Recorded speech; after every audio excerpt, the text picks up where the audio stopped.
A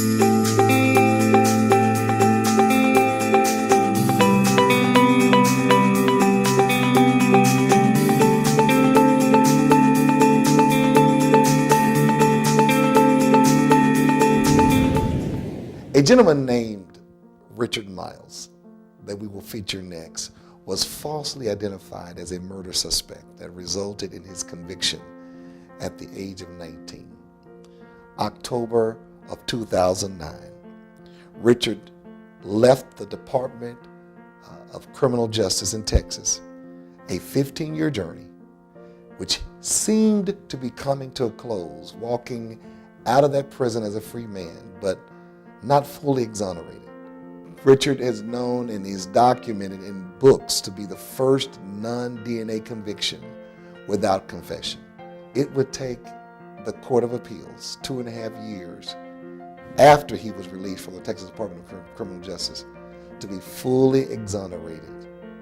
Now, Richard is the founder and CEO of Miles of Freedom, a nonprofit organization that provides assistance to inmates re-entering society after incarceration. Let's take a look at Richard's story.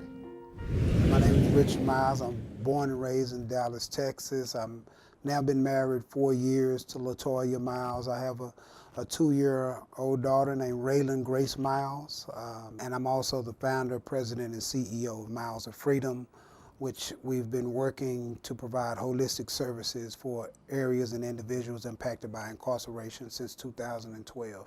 You were 19 when you were first arrested for murder and aggravated assault. Yes, sir. Tell me about that for a minute.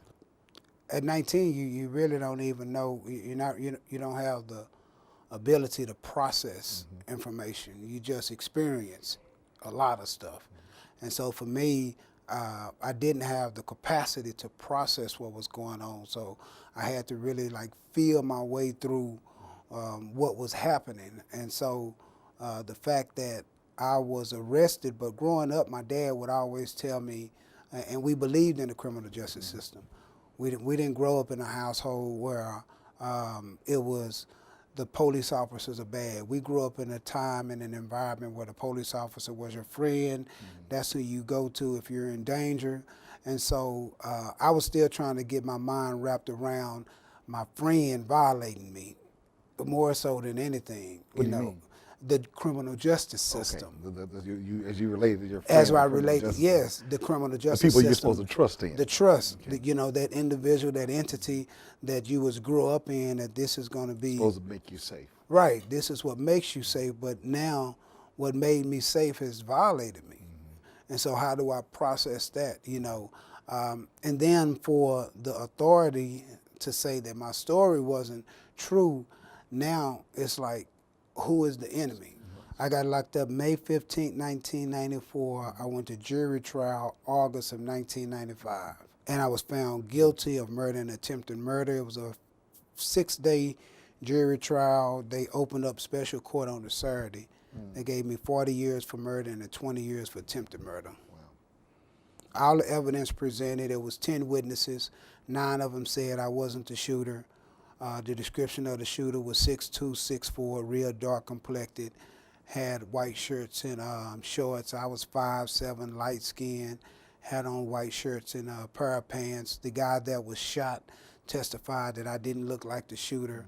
All of my alibis came to testify. It was never a gun turned in. One guy testified that I didn't look nothing like the shooter. Well, when they came back with the guilty verdict, I remember I sat down right after the jury foreman read the verdict. I sat down and my lawyer was nudging me to kind of like stand up, and he was like, "Man, you got to stand to respect the court.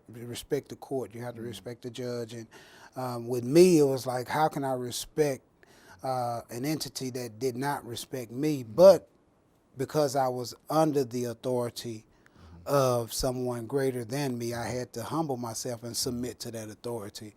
And at the end of the day, I think that's what my journey has impressed upon me.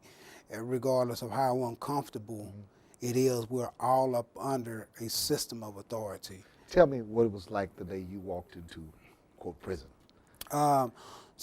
When you walk in prison, the first thing that happens is who you are is totally disconnected from who you will be. Who I was a young African-American male, graduated from high school, had ambitions of going to TSTC Waco, doing plastics engineering, technology. Who I turned out to be was a commodity which was given a number, 728716, that worked in the fields and had to work his way from the fields to the kitchen, to the mailroom, to the, so I turned into somebody to use for the state. This is how you put it. It was a system that took my clothes, my name, my decision making, and gave me a uniform, a number, and endless commands. That's it. Everything who I was. That's why the 13th Amendment states that slavery and involuntary servitude has been abolished except for punishment of a crime. The prison system acts as slavery. The prison system is slavery. The same thing that happened after the emancipation was put in place when those people were quote unquote released. Where did they go? When who they were had been totally disconnected. So do you not think it's a society's responsibility to punish those who commit crimes? Yes.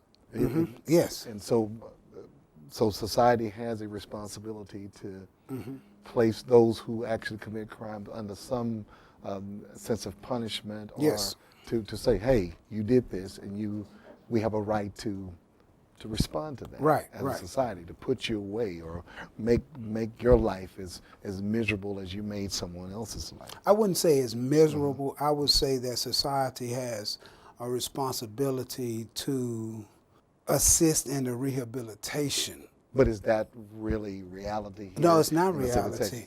Tell me what your sense of rehabilitation is. So my sense of rehabilitation is nowhere close to what the criminal justice system is doing right now.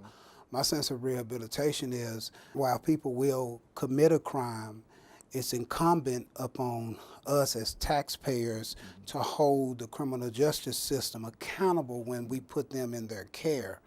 And so providing adequate social skills for that individual when they are released from prison is a priority of the criminal justice system, as well as us as taxpayers. Providing an opportunity for that person to remain hopeful in a hopeless situation is a responsibility of the criminal justice system, and us as taxpayers to open up a person's mind on good work ethics, because the average person that's incarcerated has never had a job, so they don't understand good work versus So how do we put that pay. on the backs of the criminal justice system when we have all the other systems, educational systems and community systems that are in place to do that? Well, you got to understand that in economics, it's a word called scarcity. Okay. And so scarcity means that it's not a lot of resources for everybody. And so if somebody... It's inequitable. You get it over there, but in our communities, it's not a lot of equality there. So where one system is lacking, we have to overcompensate for the other. So where education is lacking in the African American community, it's incumbent upon us to make sure reentry is important. Move me forward right quick. Tell me the day 15 years later, you are no longer 19, and you hear that there is now a possibility that your case will be set back down to be heard again.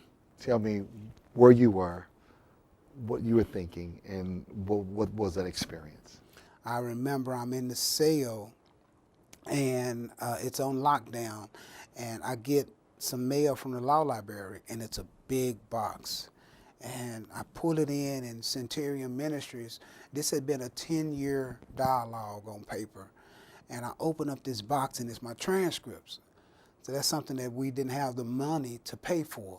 I filed my own writ of habeas corpus pro bono because we didn't have the money, and I filed it without the transcripts. And so the state denied my appeal, not because I wasn't innocent, but because I didn't have the transcripts to verify my claims of innocence. Wow. And so when I get my transcripts, I'm sitting in the cell on lockdown and I reread my case as if now I'm a juror or I'm a person watching this movie play out, but the only difference is I know the end of the story because I experienced it.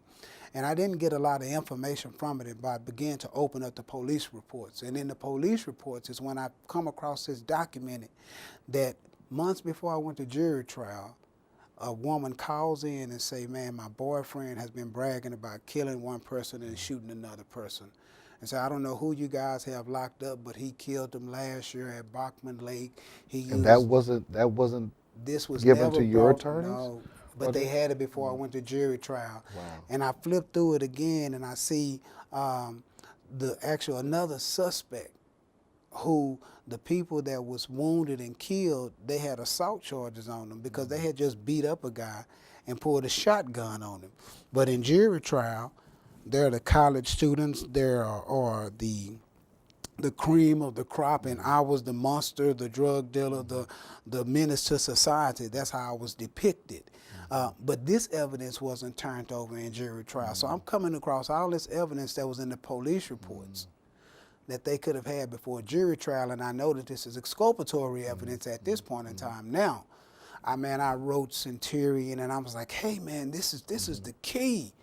And I remember Jim McCluskey, the head of Centurion, wrote me back, and he said, we are the tortoise and the hare, which means while we believe in your innocence, we're not going to run to the gate. We're going to take this thing in a slow process. You lost 15 years. Mm-hmm. Different things happen in your family. Mm-hmm. You miss birthdays, you miss getting married, dating, having children, all the things that people at your age should be looking forward to experiencing. Mm-hmm. You can never recoup that back, ever. So those 15 years are gone. Do you harbor any resentment or anger toward not just the system, but those who were a part of that?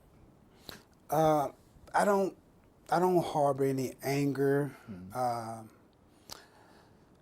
What I do is I fight to provide a better way. That's like my therapy. Miles of Freedom is like psychotherapy for me. I'll never get an apology from the system. And a guy asked me the other day about that, and I said, the system never apologized to my ancestors. So what makes me feel like that what I went through is greater than what my ancestors went through coming over here? Yeah. So how do you come back from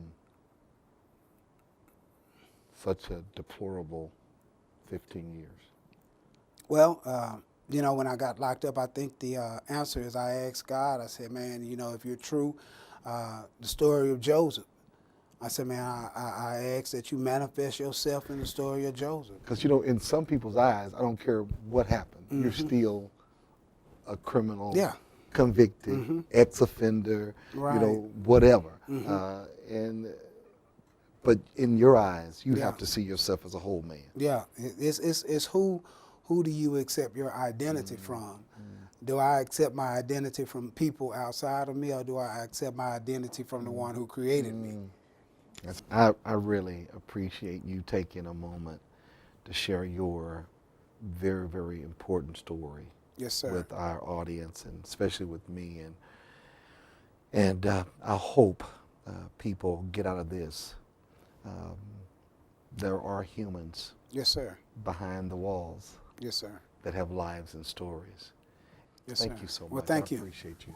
All right. Yes, sir.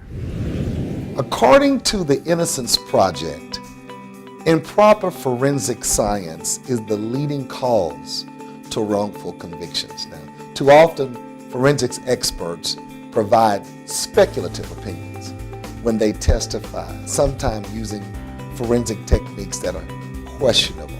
The FBI has admitted that from 1972 to 1999, almost every examiner of the Bureau in the forensic unit gave flawed testimonies in nearly every trial. Eyewitness misidentification of a suspect often plays a major role in more than 70% of the convictions that were later overturned through DNA.